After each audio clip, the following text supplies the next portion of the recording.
আজকের দিনটি ছিল 1 জানুয়ারির দিন 2026। আমরা বাড়ির সকলে মিলে চলে গেছিলাম লালবাগের দিকে ঘুরতে। 9:30 নাগাদ আমরা বেরিয়ে পড়েছিলাম ঘুরতে।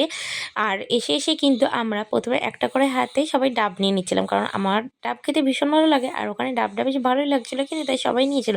আমার মেয়েও কিন্তু সেখান থেকে ব্যতিক্রম হয়নি। আমার মেয়েও কিন্তু ডাব নিয়ে নিয়েছিল। পারুক না পারুক খেতে, ও কিন্তু সবার মতো একটা করে ডাব নেবে। তারপর আমরা লালবাগের ১ম এ কাটরা মসজিদে ঢুকে গেছিলাম। ওখানে ঢুকে আমরা একটা গাইড দিয়ে নিচ্ছিলাম। কি হয়েছে না হয়েছে সেই বর্ণনাগুলো আমাদেরকে দিচ্ছিল। আর আমার মেয়ে তো এখানে বড় একটা জায়গা পেয়ে ও খেলার জন্য ভীষণ ব্যস্ত হয়ে পড়েছে। সারাক্ষণ শুধু দৌড়ে দৌড়ে বেরোচ্ছে আর ওর পেছনে আমরা সবাই দৌড়াচ্ছি।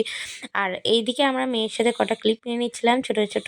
তারপর আমরা ওখান থেকে চলে যাই হাজারদুয়ারিতে। হাজারদুয়ারির ভেতরে যেহেতু ছবি তোলা নিষিদ্ধ, ওই জন্য আমি ছবি ভিডিও কোনোটাই নিতে পারিনি।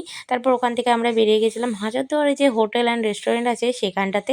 ওখানে গিয়ে আমরা মাটন বিরিয়ানি, চিকেন বাটার মশলা, পনির বাটার মশলা এগুলো নিয়ে নিয়েছিলাম, নান রুটি।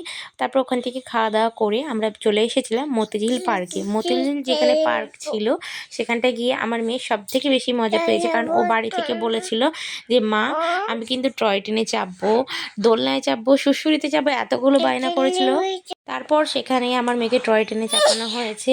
আর দোলনা, সুড়সুড়ি পেয়ে তো ভীষণ মজা। আর আমরাও টয় ট্রেনে চেপে চারিদিক মতিঝিলের ঘোরা হয়ে গেছিলো, কারণ রাউন্ড করে ঘুরছিল। আর সেখানেই দেখছিলাম সবাই পিকনিক করছে, যেহেতু 1 জানুয়ারির দিন। আর আমার মেয়ে কিন্তু এখানে এতটাই মজা পেয়েছে, ও কিন্তু সারাদিন ঘুমিয়েছিল না। তারপর আমাদেরকে এতটা সার্ভিস দিয়েছে, এইটাই অনেক। ওখানে প্রায় 4:30 বেজে গেছিলো আমাদের। তারপর চলে আসি আমরা বিষ্ণুপুর মায়ের কাছে। ওখানে এসে আমার ভিডিও করা হয়নি, যেহেতু মেয়ে খুব কান্নাকাটি করছিল, তাই ঘুমানোর জন্য এখানে এসে মাকে প্রণাম করেছিলাম।